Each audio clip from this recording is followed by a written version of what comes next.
হাসিন ভাই রে, হাসিন ভাই, আরে কি হইছে? কি হইছে মানে তুই কোথায় থাকিস? রিচার্জের দাম বাড়ি গেছে তুই জানিস না? না মুই তো জানো না। এই যে জিও সিম মুকেশ আম্বানি যে জিও সিম গুলো বাড়ি করছিল, হ্যাঁ আগত কত করে রিচার্জ করছে? আগত 240 ছিল। 240 239 টাকা রিচার্জ করছেন না? 1.5 জিবি ডাটা দিছে।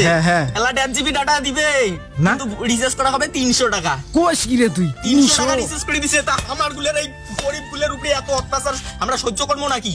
এই জিও সিম যে আছে তোমার গুলে কল লেখছং এমন এত রিচার্জের দাম যদি বাড়ি যায়, যেটা ছিল 250 টাকা, হ্যাঁ এলা কত হইছে জানিস? 300 টাকা রিচার্জ করা হবে। কোশ কি রে এত দাম বাড়ছে? পামো গোটে এত পাইছে পামো গোটে। এই যে জিও সিম আছে, মুকেশ আম্বানির খাতায় আগুন, কিভাবে কোম্পানি চলায় দেখবো। এই যে জিও সিম, এটা কি সিম? জিও। এই যে জিও সিম, এই যে দেখাও, এই যে শেষ। এই পাবলিক যত আছে পাবলিক সবাইকে অনুরোধ, জিও কোম্পানি বয়কট করো, মুকেশ আম্বানি বয়কট করো, মুকেশ আম্বানি বয়কট করো। এয়ারটেল কোম্পানি, এয়ারটেলও এয়ারটেলও না একে দাম বাড়ে দিছে। কোশ কি রে ওটারও দাম বাড়ে দিছিস তুই? সেটাই করি, আগত এত রিচার্জের দাম কম ছিল, আর এইভাবে এখন যদি এত রিচার্জের দাম বাড়ি যায়, এই সাধারণ পাবলিক এতুলা করে টাকা কোথায় পাবে? কোথায় পাবে এতুলা করে টাকা?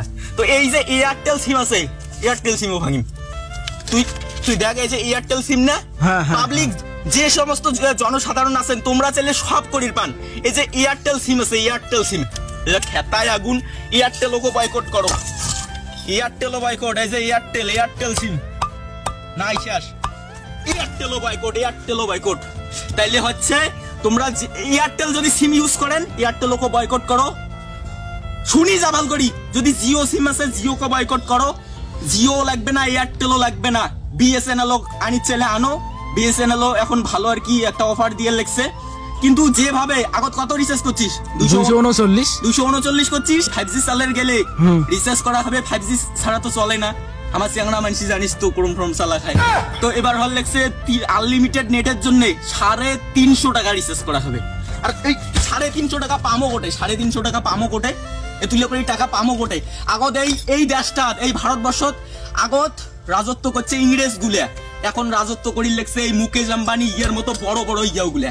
কিন্তু সাধারণ মানুষজন, এই ভারতবাসী আর কত এত নির্যাতন সহ্য করবেন?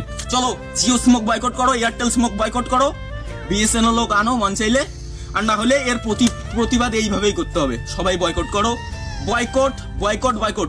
আর যদি বিরোধিতা করতে এই ভিডিওটা মুকেশ আম্বানির কাছে পাঠাইতে হলে বেশি করে শেয়ার করো ভিডিওটা।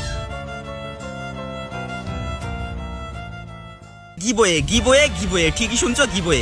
আর গিভওয়েটা হতে চলেছে মোবাইল রিচার্জের। 1 মাসের মোবাইল রিচার্জ আমি ফ্রিতে করে দিব। তুমি কিভাবে গিভওয়েতে পার্টিসিপেট করবে, কিভাবে জিতবে? এখন অনেকেই বলতে পারো আমি যদি সিলেকশন না হই, আরে ভাই কাজটা করে থো, যেটা করতে বলছি করো, যদি কপালে থাকে তুমিও উইনার হয়ে যেতে পারো। তো 1 মাসের মোবাইল রিচার্জের উইনার হওয়ার জন্য কি করতে হবে? তোমাকে ইউটিউবে যেতে হবে, ইউটিউবে গিয়ে সার্চ করো হাসিনুর ক্রিয়েশন। প্রথমেই যে চ্যানেলটা চলে এসেছে এই হাসিনুর ক্রিয়েশনটাকে সাবস্ক্রাইব করো, এবং নিচে আরেকটা চ্যানেল আছে ধামাল ক্রিয়েশন, এটাকেও সাবস্ক্রাইব করো। অলরাইট, দুইটাকে সাবস্ক্রাইব করা হয়ে গিয়েছে, এবং এখানে যে ভিডিওটা দেখতেছো এই ভিডিওটা দেখো, এবং এই ভিডিওটাতে একটা কমেন্ট করে দাও। এইখানে যে সমস্ত কমেন্টগুলো হবে সেই সমস্ত কমেন্টগুলোরই একটা লটারি হবে।